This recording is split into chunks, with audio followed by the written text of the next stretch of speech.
This is from the app. Don't shoot the messenger. It feels like AI is a solution looking for a problem. Do we really need it faster? Does it actually improve quality? And most importantly, is it really cheaper as token costs go up and companies are largely subsidizing costs? My first thought was, do we really need a microwave? It heats things up fast. It's evolution. We do need things faster. That's just the nature of how things are going. Otherwise, we're going to be stuck in the Stone Ages. But being educated enough, confident enough to know, are you heating up water to make tea or are you making Thanksgiving dinner? Right. There's nothing inherently wrong with a microwave.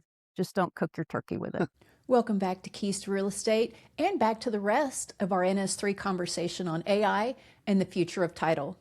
Last week, we focused on business strategy, implementation, and how organizations can approach AI investments thoughtfully. Today, we're turning our attention to something even more important: people. The title and settlement industry is already facing demographic changes, recruiting difficulties, and increasing pressure to transfer knowledge from experienced professionals to the next generation. So what happens when AI enters that equation? In this conversation, Ryan Ozonian and Adam Schlesinger share their perspectives on how AI may reshape roles, help attract new talent, and change the way expertise is developed and applied. We also discuss accountability, regulation, trust, and why human judgment remains essential even as technology becomes more capable. So let's get right back to the discussion from NS3.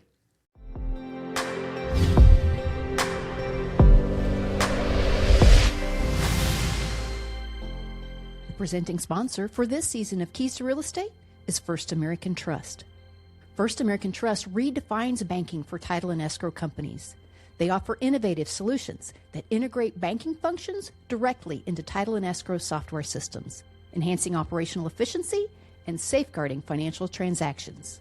At First American Trust, you have direct access to a personal relationship manager who delivers answers in real time. First American Trust is also recognized as an elite provider for the American Land Title Association. As a wholly owned subsidiary of First American Financial Corporation, they have roots in real estate tracing back over 135 years and is the only bank owned by a title company. With deep roots, advanced solutions, and a commitment to real relationships, they are setting a new standard for the industry. The future of banking for title and escrow starts with First American Trust. Visit firstamtrust.com to learn more.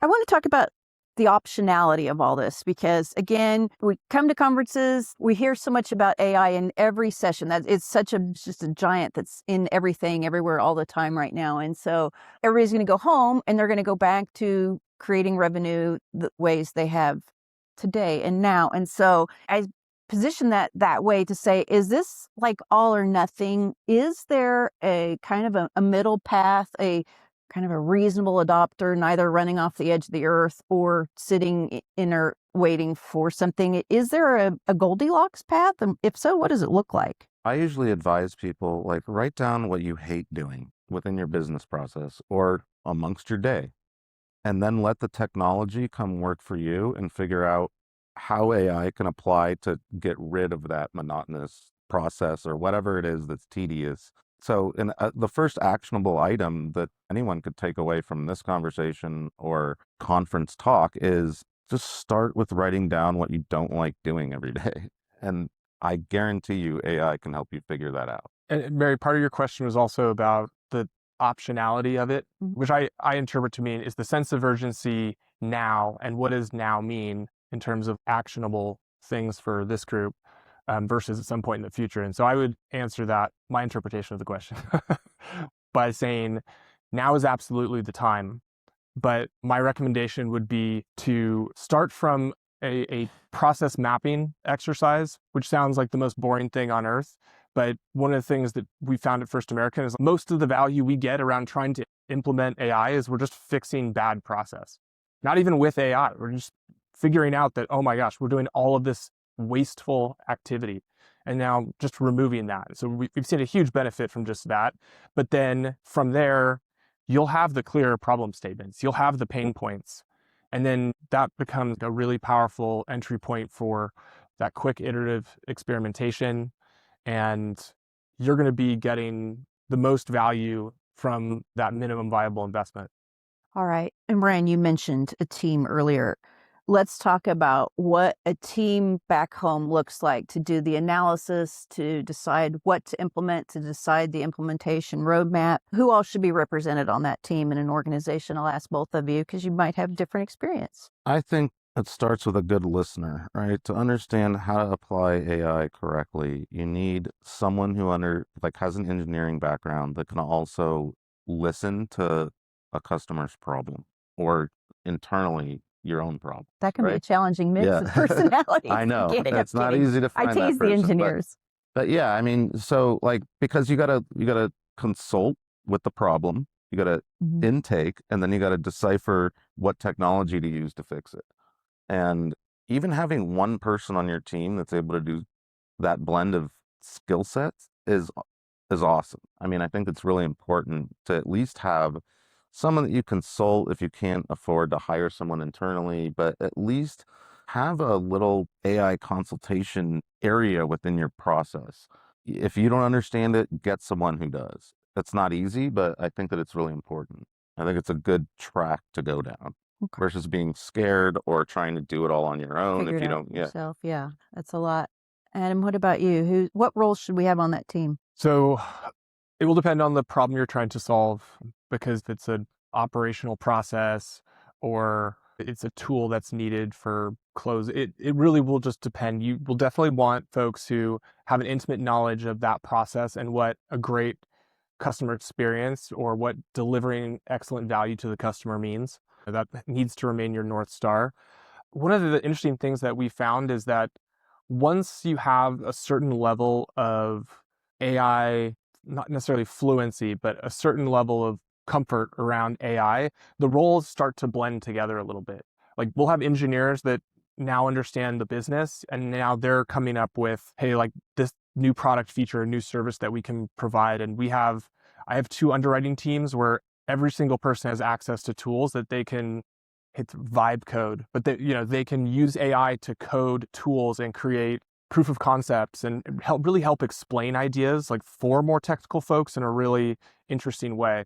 And so I would say you want a nice blend of cross-functional capability within that team. I wouldn't be surprised if the roles start to blend, especially if you have people who really care about solving the problems. And then the last thing, I think, just as a backstop, you have to have one person at the end of the day who's accountable to some sort of outcome. And I would recommend a short leash with very clear success metrics, not to say that like that person would get in trouble, but just to keep the company accountable to itself, that you're not going to let the investment grow too quickly without ensuring that you understand you're on the right path and that you're going to get ROI at the end of the day. Yeah, I think that's all very important. And I think it's also important to, you will have resistors on your team, those slower adopter, I'm not doing it. And I would add a recommendation to really listen, take time and listen to, there's the words they say, and then there's the fear that's underneath those words. And they might not match, at least initially. You might have to Right. keep asking, what about? Because ultimately, most of the fear is grounded in, I'm afraid I'm going to lose my job. Yeah. And as a project owner or a company owner or leader, and you should spend the time to get with them to the bottom of their fear, or they won't use the tool and you'll be frustrated and they'll be frustrated. But you need to have an answer at the ready for that. And I don't know if you guys have encountered that. Oh, we certainly have on a small scale. The emotionality of it. Yeah. And it gets brought up as sort of logical objections. This is the human work. This is what we're regulated to do. This is practicing law or issuing insurance. And so it can sound like that at the beginning, but do you have to coach past the anxiety and fear, or how are you guys dealing with that? Well, I think that comes down to a certain level of adoption. I mean, if someone's just afraid and they're not going to actually participate in trying to utilize the technology, then they're, in my opinion, viewed as a resource that's behind. So as long as someone's utilizing some sort of the technology to enhance their own business process to then help the company move forward, then why would you lose your job, right? Like, even if it could replace you, at least that effort, at least at WFG, that effort, like, we care about people, like, Right. at the end of the day. So as long as you're putting that effort in, we think it's great. But I know there's other companies and many industries where it's just like replace robotically anyone. But Yeah. it's all dependent on what the attitude and strategic nature of the company's morals are. Sure. Adam, how about you? Yeah, it's definitely a real challenge that we all have to overcome in adopting new technology. And I think part of the reason why I mentioned up at the top that characteristics like being flexible, being experimental, trying new things, but trying to learn from it, like, are just going to be so critical, is because that the change just isn't going away. So this is just going to be a persistent challenge that we have to navigate. But what we've found in our own experience with implementing AI is that whole roles, I don't think there's been one entire role that's gone away for us. It's like tasks within a role, which then change the role. We have title examination automation. We've been investing in it for a long time. There are now tasks that the examiner doesn't need to do, and they get to spend more time on the more critical decisions that really impact the risk and the coverage that we're providing, and the value in the data that we're providing to the parties to the transaction. So I think that's where if you can help kind of explain that there's at least a very good chance that most roles are just going to evolve rather than be completely eliminated, I think that can help. I like to use, there's an example related to radiology where everyone thought radiology was just going to be completely AI, and that radiologists would just go away, that the demand for radiologists would go down. And what has in fact happened, at least in the near term, is that the demand for radiology has gone way up. And I think you can kind of reason to some probable causes to that outcome. We know that, yeah, AI is way better at reading an image and identifying different potential issues. It's also way faster than a radiologist, so less mistakes are being made. Radiologists now have more time for patient care and for actually putting together treatment plans and spending time face to face. To me, that sounds like a better product. And if you're now able to offer a better product at a cheaper price, why would demand go down? The radiologist is still a critical component to that product, that service. And now hospitals are having trouble hiring radiologists. So it's very difficult to say with any certainty, hey, that role will disappear. And even just seeing the news about Meta slashing 10% of their jobs, I thought was pretty shocking, because I think it presupposes the future. And, there could be a lot of reasons that they needed to do that. And like, they grew incredibly during the pandemic, but I wouldn't put too much weight in someone's prediction of the future, even ours. And I think you just have to rely on your expertise in your business as much as possible. All right, as we're getting close to the end of our time, we'll do lightning round a little bit. Ryan, 5 years from now, what do you think we'll realize we got wrong about this moment in AI? That will replace every single role, and humans will be gone. People keep saying that. I don't think it's true. Adam, 5 years from now, when we're at work, what do you think we will be amazed that we ever accomplished without AI? I think reading stacks and stacks of documents. And I think failing or being unable to communicate with customers in a way that they had great clarity in the process and the value that we're bringing. And finally, for both of you, everybody here is, feeling a little bit like Bambi on ice. They're nervous, they're scared, they're curious for sure, and they're a little bit uncertain. So let's give them some advice for the road. What do you have? My number one thing is, again, just write down what you dislike doing, what's tedious, what's monotonous, and then actually ask AI or ChatGPT or Claude or whatever you use how to solve that problem, and then follow those steps. It just starts with defining your problems versus how do I use this system, right? Just tell her. Yeah, and mine would be number one, buckle up for change. This too shall not pass. I think we just have to adapt and be adaptable. The second one, would be same as Ryan's point. Just start. Just start somewhere and be willing to learn, and you're going to quickly identify, what's real and what's not. Well, I like to say, people say like, oh, how do I use AI? It's like, well, ask AI. Yeah, that's actually very practical advice. So we're going to end on that.